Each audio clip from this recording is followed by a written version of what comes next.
warahmatullahi wabarakatuh. Bagaimana kabar kalian anak-anak pintar, anak-anak cerdas?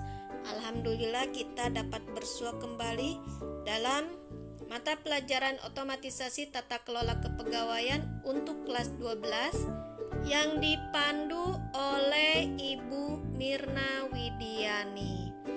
Anak-anak sayang, pada materi pembelajaran sebelumnya kita sudah membahas materi penghargaan pegawai. Nah, sangat mudah bukan mempelajari materi penghargaan pegawai? Saat ini Ibu akan bersama-sama mengajak kalian untuk membahas materi pembelajaran selanjutnya, yaitu disiplin pegawai. Disiplin pegawai berhubungan dengan kompetensi dasar 3.12, menerapkan disiplin pegawai, dan 4.12 melaksanakan disiplin pegawai. Anak-anak super, tentu istilah disiplin ini bukan istilah yang baru lagi untuk kalian. Disiplin ini berhubungan dengan tata tertib aturan yang diberlakukan. Ya, jadi tidak hanya diberlakukan dalam suatu lembaga atau perusahaan ataupun instansi, tapi juga disiplin ini harus diterapkan di masyarakat, ya, dalam kehidupan bermasyarakat, dalam bertetangga misalnya, ataupun di rumah, ya. Disiplin yang harus diterapkan di rumah, ya. Disiplin ini berlakukan dengan tata tertib aturan-aturan, ya. Misalnya kalau di rumah yang diberlakukan, yang dibuat oleh orang tua kalian, ya, misalnya seperti kapan waktunya belajar, kapan waktunya bermain, kapan waktunya tidur, dan sebagainya. Nah, disiplin juga harus diterapkan dalam suatu lembaga, dalam suatu instansi, baik itu swasta maupun pemerintah. Nah, siapa yang menjalankan tata tertib aturan ini? Semua personil yang ada dalam suatu instansi atau lembaga. Anak-anak super,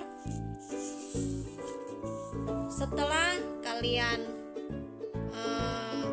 memahami, ya, disiplin dalam kehidupan sehari-hari, bagaimana kalian sudah menerapkannya, ya, kita bahas mengenai istilah disiplin itu sendiri.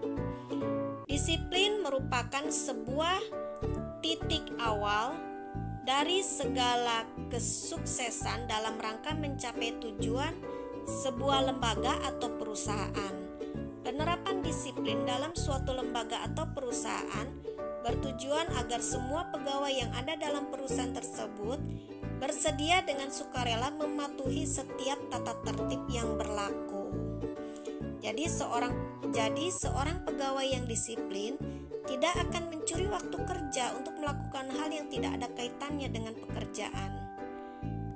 Kata disiplin itu sendiri berasal dari kata Latin discipulus, yaitu berkaitan dengan unsur-unsur ketaatan, kesetiaan, kesungguhan dalam menjalankan tugas dan kesanggupan untuk berkorban. Dalam Kamus Besar Bahasa Indonesia, disiplin adalah tata tertib, ketaatan atau kepatuhan kepada peraturan dan bidang studi yang memiliki suatu objek, sistem, dan metode tertentu. Jadi, secara umum, disiplin adalah suatu kondisi atau sikap hormat yang ada pada diri pegawai terhadap peraturan yang berlaku. Nah, sampai sini kalian sudah paham bukan mengenai istilah disiplin dan disiplin untuk pegawai? Disiplin itu bisa berkaitan dengan disiplin waktu, disiplin peraturan dan berpakaian, disiplin tanggung jawab juga dalam bekerja. Anak-anak super, disiplin kerja pegawai dapat memberikan manfaat yang dapat dirasakan baik oleh perusahaan maupun pegawai itu sendiri. Manfaat disiplin pegawai, yang pertama, manfaat bagi perusahaan. Manfaat disiplin bagi perusahaan yaitu menjamin tata tertib dan kelancaran pelaksanaan setiap tugas atau pekerjaan sehingga dapat memperoleh hasil yang optimal. Dan manfaat disiplin bagi pegawai yaitu terciptanya suasana kerja yang menyenangkan dan kondusif sehingga dapat menambah semangat kerja dalam melaksanakan setiap tugas pekerjaan yang akan berdampak pada produktivitas kerjanya. Artinya anak-anak sayang, kalau pegawai itu menerapkan disiplin, berarti dia sudah kelihatan produktivitas kinerjanya seperti apa. Berarti dia pegawai yang memiliki kualitas kerja yang sangat baik, yang sangat bagus. Nah, dengan demikian dari situ akan ada kompensasi dari perusahaan, entah itu kenaikan jabatan, kenaikan pangkat, gelar, dan sebagainya. Nah, untuk kalian di sekolah, tentu kalau kalian mematuhi tata tertib yang ada di sekolah, kalian menjadi siswa yang disiplin, tentu Bapak Ibu guru pun akan memberikan kompensasi berupa penambahan poin untuk nilai, misalnya untuk penilaian yang ada di rapot. Anak-anak super, bentuk-bentuk disiplin pegawai menurut Anwar mengemukakan bahwa bentuk disiplin pegawai adalah sebagai berikut. Ada disiplin preventif.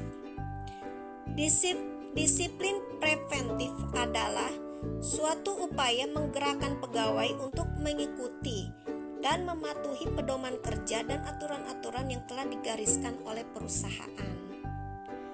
Ya, anak-anak super. Jadi disiplin preventif itu merupakan sistem yang berhubungan dengan kebutuhan kerja untuk semua bagian pada sistem lembaga atau perusahaan. Ya, kemudian ada disiplin yang kedua, disiplin korektif. Sekali lagi, disiplin korektif adalah suatu upaya menggerakkan pegawai dalam suatu perusahaan dan mengarahkan untuk tetap mematuhi peraturan sesuai dengan pedoman yang berlaku pada perusahaan. Dan yang ketiga, ada disiplin progresif. Disiplin progresif adalah kegiatan yang memberikan hukuman-hukuman yang lebih berat untuk pelanggaran-pelanggaran yang berulang. Ya, anak-anak sayang, sampai sini kalian sudah lebih paham tentunya. Anak-anak super, apabila tata tertib ataupun aturan itu dilanggar, apabila suatu pegawai, baik itu pegawai swasta maupun pemerintah, baik itu dia PNS apapun itu, kalau dia melanggar, maka akan ada hukuman disiplin untuk pegawai. Anak-anak super, dalam peraturan pemerintah nomor 53 tahun 2010 tentang disiplin pegawai negeri pasal 7. Ya, di sini kita bahas secara khusus mengenai disiplin PNS. Nah, disiplin PNS ini sudah diatur dalam peraturan pemerintah, ada pasalnya. Ya, PP nomor 53 tahun 2010 tentang disiplin PNS. Pasal 7 diatur tentang tingkat dan jenis hukuman disiplin. Tingkat dan jenis hukuman disiplin sebagai berikut. Ya, anak-anak super, ada tingkat hukuman disiplin itu ada beberapa, anak-anak sayang. Nah, tingkat dan jenis hukuman bagi pelanggaran disiplin sebagaimana yang tercantum dalam peraturan pemerintah nomor 53 tahun 2010 pasal 7 adalah sebagai berikut. Hukuman disiplin ringan.